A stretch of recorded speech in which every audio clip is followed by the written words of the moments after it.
colleagues, members of the public, friends. I'm here to share the extreme and long-lasting effects that the lack of an investigation and due process clause in the contract has had on me. I thought I might be able to do this without crying, but that may not happen. I was also asked the impossible to put this into 4 to 5 minutes, but I'll do my best. And thank you for the space and time. My name is Dr. Patty Dilko Hall. I'm a tenured faculty member with 21 years of service at Cañada. I teach in the Early Childhood Education Department. I served as Senate President on campus for 4 years, and I sat here as District Senate President with you for 3 years. Prior to joining the district, I ran a nationally recognized child care program, recruiting, hiring, training, and evaluating a staff of 60. I'm a Redwood City resident, and I'm deeply committed to high quality, accessible, relevant education for San Mateo County residents. On August 12, 2016, Professor Valagoines, a colleague of mine for 30 years and the department coordinator, died unexpectedly. The 3 faculty in the ECE department agreed that I should take the role of department coordinator for the 16-17 year. Because I was the senior and only tenured faculty member, and I had previously coordinated a program on campus, I was the most qualified to take on that role. Apparently, the others in the room silently did not agree with me, but they never told me their concerns. During the semester, communications deteriorated. The situation was exacerbated by a dean who told me that she was happy with my work, while concurrently telling a colleague that she wanted her to lead the department. What had been an ordinary coworker dispute was bungled by an inept administrator.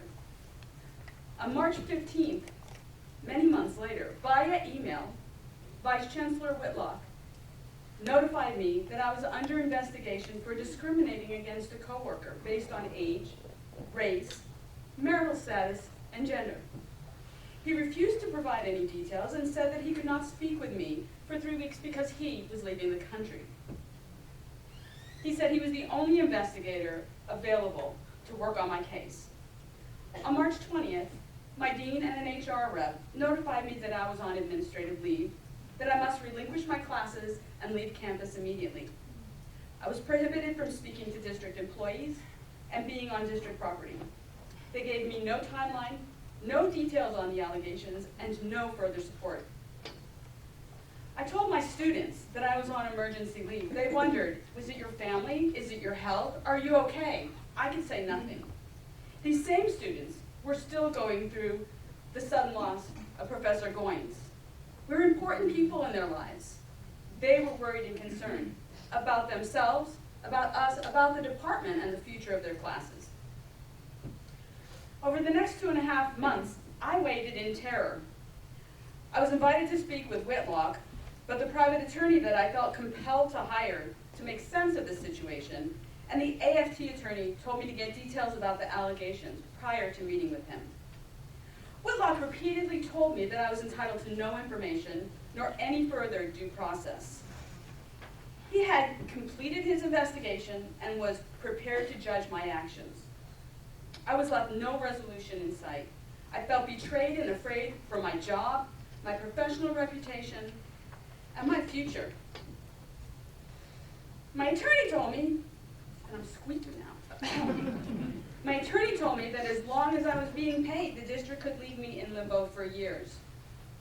That night, I fell apart and sobbed for hours. How could the institution to which I had dedicated my career abandon me? Why weren't my colleagues and I even given the support that we needed to deal with the trauma, grief, and workload created by Val's death? How could a dean lie to me and my coworker and get away with it with no consequence to herself? Why didn't the vice president step in to mediate the conflict? How could the district allow a power-hungry administrator to trash me without due process? What would happen? What wasn't my 18 years of exemplary service worth anything? What would happen to a less senior faculty member in my situation? Or a part-time faculty member? with even less security. Why was I assumed guilty until proven innocent, and when would the nightmare end? On May 1st, after a 90-minute lecture on how much my coworker had allegedly suffered at my hands, during which my legal representatives were barred from speaking, Whitlock stated, he found no wrongdoing on my part. He found me credible and earnest. Yet, he wasn't ready to allow me back to work. Subsequent to that meeting, the district's attorney advised him to return me to my teaching duties because they feared that if he did not, I would be able to claim damages. My coworker requested the department coordinator position and was granted it.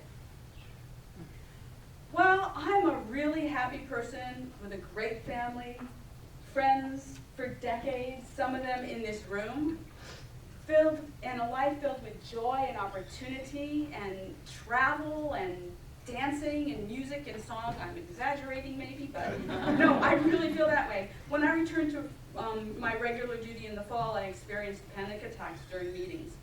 I was under the care of a therapist and my physician, and they both reminded me that public trauma such as I'd experienced would take time to recover from. Welcome to my new normal. Many individuals on campus have reached out, including the president. This situation has affected everyone around me, coworkers, students, my family, friends, etc. I am now just feeling confident enough to re-engage in campus conversations. However, the injustice continues. Being here tonight makes my trauma and grief public in a way that is extremely uncomfortable for me. I have a degree in human resource management, as well as some other degrees. And in my experience of running a business, I would never run an investigation like that. But absent a clear policy and a set of procedures, our institution yielded to the abusive overreach by administrators and failed to protect and honor all parties. I don't want anyone to have to deal with the uncertainty that I dealt with.